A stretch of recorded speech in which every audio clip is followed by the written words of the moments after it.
where do I start? They've been my everything.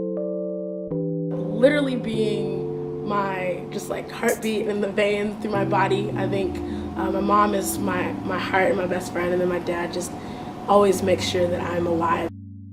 Especially at a school like Northwestern, everybody's so competitive, and sometimes you can really get down on yourself. But throughout everything, I knew that my parents always had my back, and that I really appreciated that. And I asked them how was it possible for them to raise Black children in America. Just like taking these AFAM classes, I'm pretty sure it was like fall quarter senior year. It was overwhelming, all of the things that are like kind of against you to fail, but they managed to do such an amazing job with me and my brother. They said, remember, you're going to have to work twice as hard just to be on the same playing field as some of your white peers. And that really stuck with me because there were times when I could see that certain opportunities were given to students who were white and I wasn't getting them, or certain treatment in classes or things like that. It's been a motivation in a sense because I'm like, I have to not only do my best, I have to do better than my best. My mom sent me a Valentine's Day card this year, and she wrote on it like all these like cute flowery things, but she wrote, be Black and be proud, and I'll love you always. And so it just should remind me like to stay true to who I am no matter what's going on. I want to just thank them for being rocks. Rocks don't really talk a lot, and my parents have made it okay for me to not call them every week. My parents have truly become my best friends, my rock, and just always being there, whether it's my drunken night stories or schoolwork or stuff like that. They haven't been judgmental. A big rock, like the cornerstone, like the rock of all rocks, and really just kept me grounded throughout this process, helped steer me in the right direction, and even when we, butted heads on a couple of things, it was all love on the back end of it, or at least I would like to believe so. When I found out that an earthquake in Haiti happened, my world was very much shaken. I was caught off guard, and I really felt like I had to call my parents like every day just to process the situation and also process the fact that I wasn't by home, and feeling like I couldn't support my family during that. They were there for me every step of the way. Pretty much was like a crisis moment. I completely changed my major. I was going through a lot of different stuff. I didn't know really which direction my life was going in. And my mom just pretty much gave me the talk of like, okay, you're gonna get through this one. Everybody goes through this, and it's just gonna be fine. Freshman year, I was just going through a really hard time.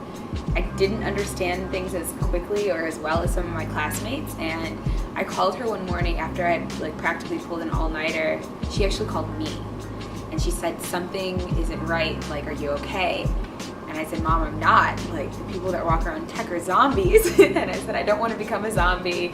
They have no soul anymore. And she was just so supportive in that single call. And the fact that she called me was actually the eerie, really special part about that, because I didn't really know how I was going to make it through that night or the next week or through that next test. But my mom felt it from the south side of Chicago. One time I had gotten a C or a C- on a midterm for modern cosmology, and I stayed up all night studying for it. And I called my dad right before the test and I said, Dad, I feel great. I went and I took the test. I said, Dad, I feel like crap. And I ended up doing really bad on it. Have them hug me and comfort me and say, you got into Northwestern for a reason.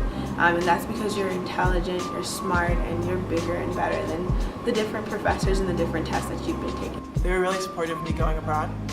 So I thought that was gonna be take a lot of convincing, especially because I was staying with a homestay and in a whole other country by myself, just the expenses of class and living expenses abroad, but they were totally on board. Sometimes you can feel really, really alone here on this campus, and just knowing that always back home you have those people there is really important. When we get older, we're going to be expected to kind of, take care of them, and just remembering this whole college experience will help me, get to that point. And they've just really helped me get through Northwestern financially, emotionally, and through every hardship, Northwestern threw at me. It was like finals week, and I was like, Mom, I don't think I'm gonna graduate from this school. I don't think I can make it. And she was just like, you just need to stay strong. Like, you got this. You made it through like 2-hour bus rides early in the morning. You made it through freshman year at Northwestern. Like, you're already at your junior year. You have 1 more year. Just make it through and you'll be good to go. So I signed up for summer classes to kind of get ahead of the game, and I guess I'm making it.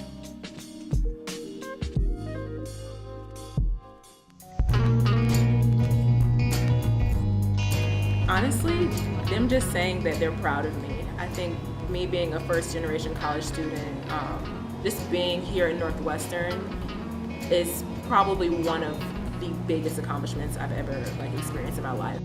I thought it was pretty funny that I always used to talk to my dad when I was on the toilet in Soho, but he never knew.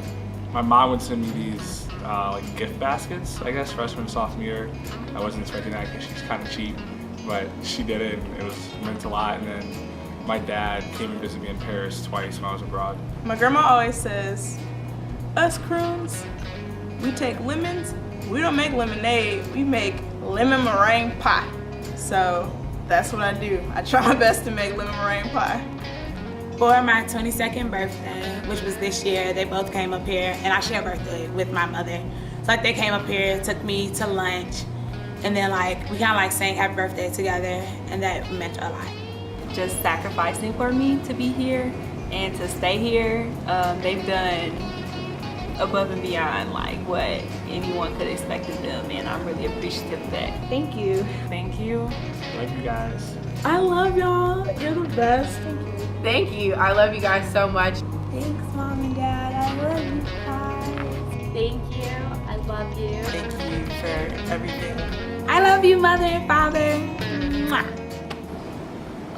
As far as not having a job yet, just bear with me, because I don't know, you don't really have a choice.